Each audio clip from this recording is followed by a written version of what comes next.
America में नए राष्ट्रपति के चुनाव के लिए आज शाम 6:30 बजे से वोटिंग होगी।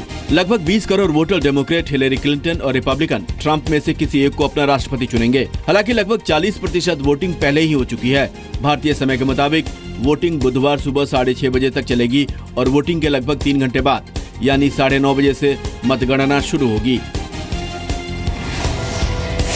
राजधानी दिल्ली में बढ़ते प्रदूषण के मामले पर आज सुप्रीम कोर्ट में सुनवाई होगी। सुप्रीम कोर्ट के आदेश पर गठित एनवायरमेंटल पॉल्यूशन कंट्रोल अथॉरिटी की ओर से कोर्ट को बताया गया है कि दिल्ली के हालात बेहद खराब हैं। ईसीपीए ने कोर्ट को सुनवाई के लिए कहा है। सुप्रीम कोर्ट इस मामले पर भी विचार करेगी कि प्रदूषण को रोकने के लिए अदालत ने जो पहले आदेश जारी किए हैं उसका ठीक से पालन किया गया है या नहीं। दिल्ली में धुंध का असर कम करने के लिए सरकार ने कुछ अहम फैसले लिए हैं। उपराज्यपाल नजीब जंग ने उच्च स्तरीय बैठक के बाद फैसला किया है कि 15 साल पुरानी डीजल गाड़ियों का रजिस्ट्रेशन रद्द होगा। साथ ही कंस्ट्रक्शन और तोड़फोड़ के काम पर 14 नवंबर तक पाबंदी रहेगी। प्रदूषण फैलाने वाले उद्योगों को बंद किया जाएगा और धार्मिक अवसरों को छोड़ पटाखों के इस्तेमाल पर पाबंदी होगी। लश्कर ए तैयबा के चीफ पाकिस्तानी आतंकी हाफिज सईद का एक नया वीडियो सामने आया है जिसमें उसने जम्मू कश्मीर में सर्जिकल स्ट्राइक करने की धमकी दी है। जमात दावा की मीरपुर में हुई इस रैली में हाफिज ने फिर दावा किया कि भारत की ओर से कोई सर्जिकल स्ट्राइक नहीं हुई थी। कांग्रेस कार्य समिति ने राहुल गांधी को पार्टी का अध्यक्ष बनाने की मांग की है। पार्टी के नेता ए.के. एंटनी ने बैठक में कहा कि कांग्रेस अध्यक्ष के रूप में राहुल के जिम्मेदारी संभालने का ये सही वक्त है। कार्य समिति के दूसरे सदस्यों ने इसका समर्थन किया।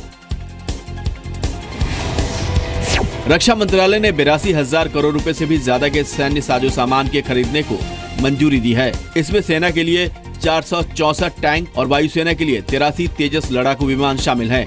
रक्षा मंत्रालय के उच्च स्तरीय रक्षा खरीद परिषद की बैठक में ये फैसला लिया गया। ब्रिटेन की प्रधानमंत्री थेरेसा ने भारतीयों के लिए आसान वीजा नियम का वादा किया है। थेरेसा ने मेक इन इंडिया के तहत डिफेंस मैन्युफैक्चरिंग में भी भारत की मदद की बात कही। ब्रिटिश प्रधानमंत्री आज एक बिजनेस डेलीगेशन से भी मिलेंगी।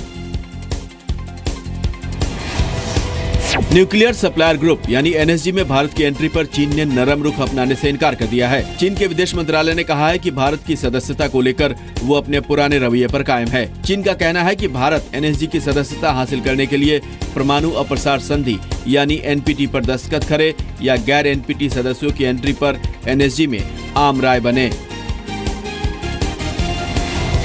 दिल्ली के सदर बाजार की झुग्गियों में भीषण आग लग गई जिसमें करीब 100 झुग्गियां जल गई। आग की वजह से पूरा इलाका काले धुएं की चपेट में आ गया। आग में किसी के हताहत होने की खबर नहीं है। देर रात दिल्ली के मीना बाजार में भी आग लगने की घटना सामने आई। बेंगलुरु में एक कन्नड़ फिल्म की शूटिंग के दौरान हुए हादसे में 2 अभिनेताओं के डूबने की आशंका जताई जा रही है। एक स्टंट सीन के लिए कन्नड़ अभिनेता अनिल, उदय और विजय हेलीकॉप्टर से टिप्पा गोंडनहल्ली झील में कूदे। विजय तो तैरकर बाहर आ गया लेकिन अनिल और उदय का अभी तक पता नहीं चल पाया है।